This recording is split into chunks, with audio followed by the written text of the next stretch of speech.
And so how would he keep control of this place? And once you remove the Ba'ath Party, then what would happen is that all of the political mobilization that had been going on before would start again.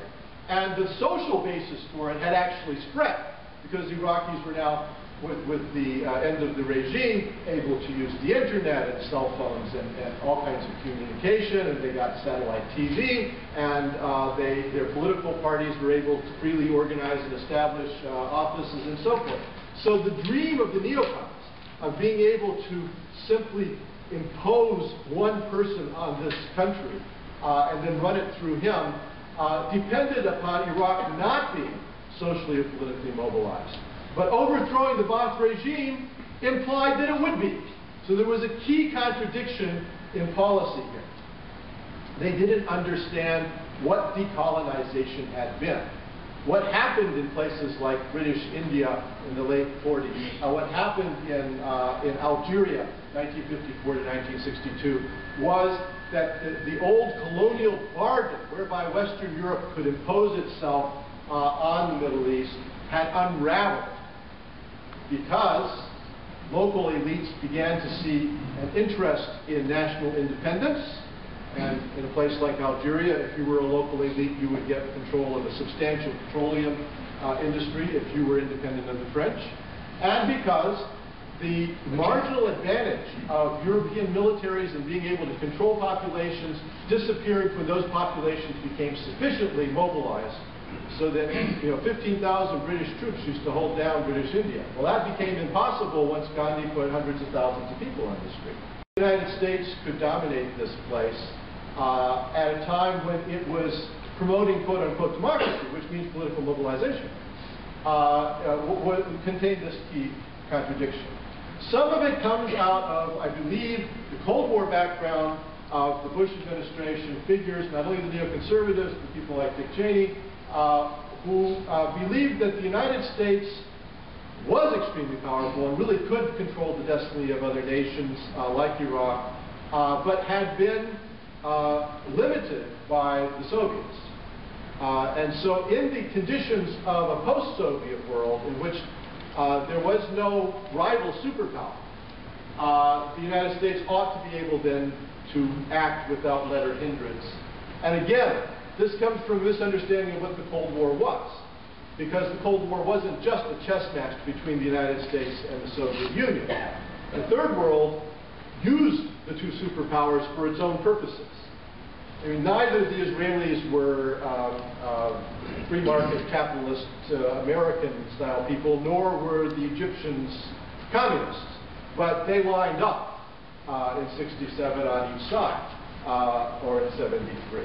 And likewise, throughout the Third World, a lot of regimes refigured local conflicts so as to be able to get superpower patronage and so forth.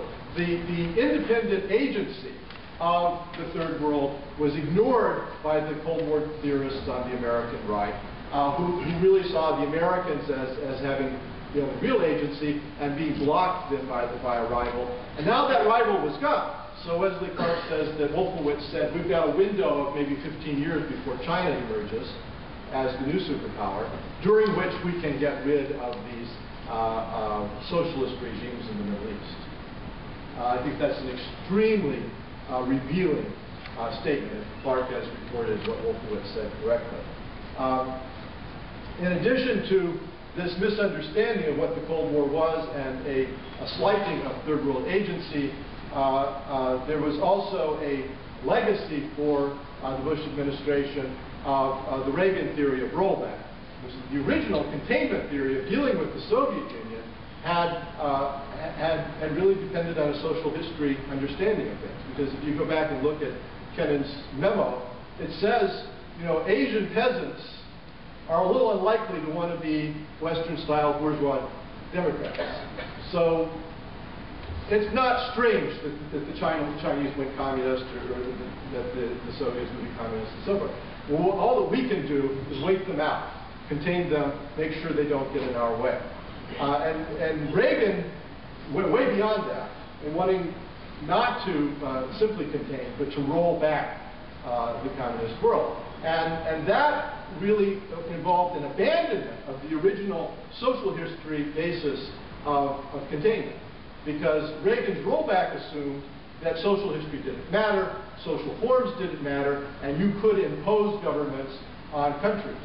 So they assumed that they could get rid of the Sandinistas from Nicaragua and put in bourgeois nationalists, and they would be allies of the United States, and the Sandinistas would go away, which is not true. Finally,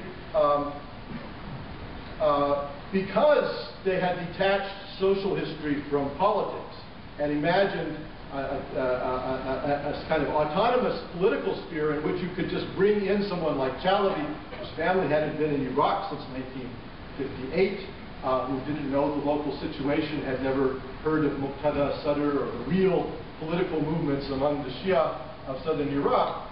The idea that you could do this,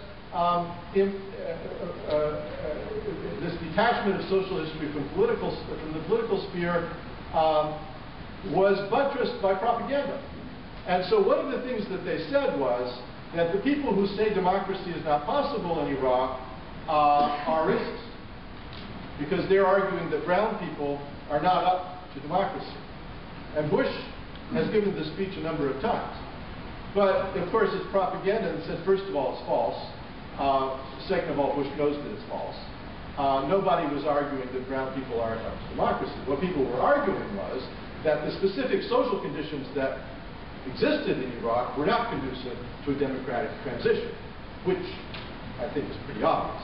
And social scientists have looked at what underpins a democratic transition successfully, and per capita income of $6,000 a year, a strong middle class, a strong labor movement, a rule of law. All of those things make for a more successful transition than if they are absent. So nobody ever had been brought up on the critics of the war the issue of race. But Bush imagined his critics as invoking race and sort of presented himself as a progressive. No, the brown people really are up to democracy, but he was trapped in this kind of paternalistic rhetoric.